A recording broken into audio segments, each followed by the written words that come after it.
So the question of timing and where to invest your time, I think, is a big one because, yeah, you do have the question of how much to invest in the initial setup in the diagram versus the questions. And there's not really any easy answers on that. Some games will involve a lot of upfront inferences and multiple main diagrams. And when you get that right, when the game involves all that upfront work, it's golden because it unlocks all the questions for you. A lot of my video explanations, you'll see, I'll do multiple main diagrams and then the questions are a breeze. But in other games, some of the tougher, more recent games, the curveballs, that's not the case.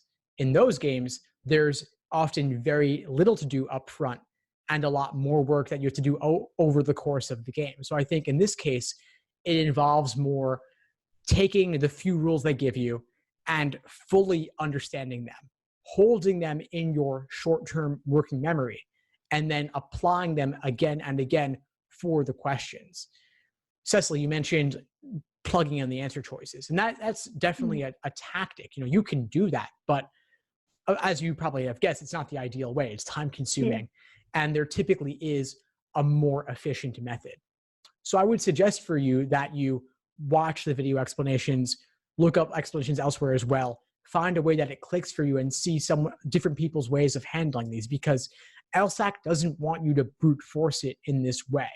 There typically is some more efficient method, and maybe it involves using previous hypotheticals, maybe it involves realizing some cascade of inferences, but there is always something, and I don't want you to let go of a game until you find out either through your own reasoning or through looking at explanations what that more efficient tactic was, because there is always something to at least knock out 3 out of 5 choices, and then at least you're only plugging in the remaining 2.